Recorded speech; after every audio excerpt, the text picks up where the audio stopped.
you my MA paper, which I will be taking on to my PhD. The concept is the burden of being cool, and it's particularly around the idea of what it means to particularly be black in Britain and how race, how the factors of race implicates this, and particularly how blackness has a particular sense of cool to it and what that kind of means in all sense. So to start off, just kind of talk about what the cool factor is, because obviously it's a very common word and we use it a lot in popular culture. So where I got my idea for cool, which is obviously not different to what your ideas of cool, but essentially I just started to look up the word cool within the library, or what people are writing about it, what people are saying about it academically, within popular culture, and so these are some of my sources that I've got. And I pulled these ones up particularly because I think that it's quite interesting how they've used cool, and how they've, in the context for which they've used cool. So for example, the first one is taken from the book Cool Capitalism, and it's talking about how cool has revolutionized contemporary popular culture and contemporary capitalism, and how it's a driving force to how we have a kind of globalized capitalism, and that's the driving force of it, this idea of cool. It's about renewing of products, trends. So this is this idea about cool, being able to kind of translating disaffection into accepting and compliance. Also, the next one also has a kind of economic connotation to it as well. So this is by Thomas Frank, which is talking about hip, which he also uses interchangeably with cool as well. Essentially, again, it's that whole idea that cool is used to deliver the consumer from a dreary nightmare of the square consumerism. So again, it's the idea of dressing up capitalism and commercialization. The next two I think are quite interesting because they talk about sexuality, and they're talking about masculinity, most importantly. So we're talking about black male cool. Was defined by the ability to withstand the heat and remain centered, which is by bell hooks. And being cool is a strategy that many black males use in making sense of everyday lives. So I think this is quite interesting because from what we understand of cool on a very basic level, something that's interesting, something cool, that's something's trend, but also the kind of deeper levels of cool as well, and the idea of how it encourages us to purchase what we do on a daily basis, where we live, where we go out to eat, what we do, but also how we kind of internalize ideas of ourselves, how our particular ideas of masculinity, particularly black masculinity in this case, are played out. So I just wanted to kind of pull on those kind of ideas. So with that in mind, I want to show you this clip from the 2005 film Be Cool, because it essentially just epitomizes everything that I'm going to discuss with you. So if I just play, oh, no. Anyone know how to play?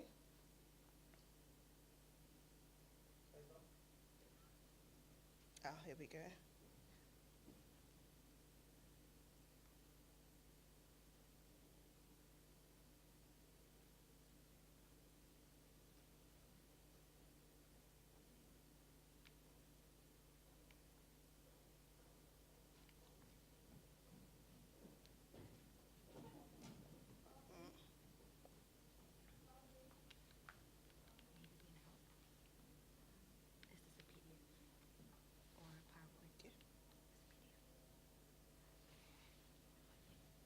No, not working? Okay, well then I'll have to just explain it to you. So it is a scene so if you've ever seen the film, this is based on the idea of an American record company. And so it's a record label. And so we have here, he is a famous hip hop producer, and this is a record label boss. So it's a scene within the office. It's quite a complicated scene because there's also Russian mafias in it as well. But essentially there's a really interesting monologue where he just points out how important African-American culture has been in corporate America, and how hip hop has been used to kind of sell a wide array of products and services, which has obviously contributed to the economical growth of the country. So it's a really interesting scene. I would suggest if you can have a look at it. It's a really good dialogue. So in many ways, the notion of cool can be seen as a contemporary revision of blackness as overtly primitive and exotic, which is made popular under modernity. It contributes to a long history and appeal of appropriation of black cultural forms within white culture. Though this has undoubtedly been taken to new heights, as we've seen, well, you would have seen in the clip, it is no longer limited to the affluent or the bohemian white social circles, as exemplified in European modernist avant-garde movements in the US, such as radical chic movements in the 1960s. But instead, the commodified other is now widely available to a mass consumer audience, rendering blackness as the spice that can liven up the dull dish that is white mainstream culture. So this is just a little bit about being cool, which is what the scene would have also highlighted. And kind of giving you an understanding of cool, which is almost always associated with the style and culture of Afro-America, and has become equated with race. And shows how the cool aesthetic is central to the workings of contemporary popular culture and economy, impacting nearly every area of contemporary life, from the images we buy and see, to the products we buy, the places we live and choose to visit. Through this narrative, the commodification of black culture and the value within the contemporary popular culture marketplace stands to publicly declare and perpetuate the idea that there is pleasure to be found in the acknowledgement and enjoyment of racial differences. Okay, well, with that in mind, I did want to show you another clip, but since it's not working, I'll have to go past this one. But this is a clip from Pitch Perfect 2. And I don't know if you've seen it, but there's a really, really interesting and fun scene where they have a kind of standoff, because they're a singing club, and so they have this standoff with other clubs, and they have to do this kind of improv kind of face-off with another club. I think the other club is actually a German group, and the title of the music they have to face off with is, I think it's 90s R&B and hip hop. And so I find it quite ironic that, because there's a group of girls that are predominantly white, in American university, they're somewhat affluent, and they can just break off into 90s hip hop and R&B songs, just like that. And I think it's quite interesting, especially because they have a German team as well that can also break off into 90s hip hop and R&B, and they sing songs like Lauryn Hill and Salt and Pepper and so on and so forth. And it's just a really interesting scene to just see how kind of neutralized this is, and how we've come to understand African American culture we've come to assimilate within our culture so easily, and it's just something that we watch and we see, and we don't question it anymore because it's just so natural and neutral. There's no questioning that these young girls that are obviously supposed to be under just over 18 can reel off a decade that they were very, very young, and they know these songs. So it's quite interesting to see. So if you do have a chance, it would be interesting to have a look at.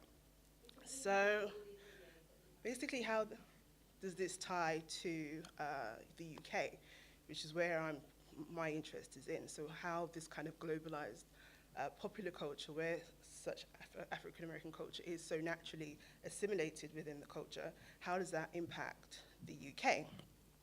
So while the cool black aesthetic has become one of the main sources of meaning for contemporary popular culture, at the same time that the commodification of blackness has contributed to its production, popular culture has stood also to shape the production of contemporary black meaning. The cool aesthetic embodied within contemporary global popular culture can be seen to have provided a novel degree of glamour and value to virtue blackness, which has undoubtedly influenced the global understanding of race and identity.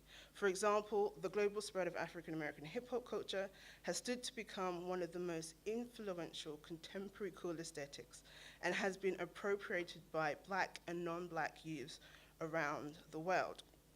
So I have here some mainstream British media. Some of these are obviously a little bit dated now, but I wanted to put these pictures together because it just shows you the power of hip-hop aesthetic within a global popular culture realm, and how that's kind of influenced black British identity and visibility within the British mainstream culture. So, I mean, I'm sure you will be familiar with a lot of these. So, Top Boy was obviously just recently taken off air, but that was a really popular TV show for Channel 4. And I don't know if you've ever read any of the press, but I believe Drake was so keen on the TV program that he actually wanted to fund the next series of it. But obviously that's not gone through.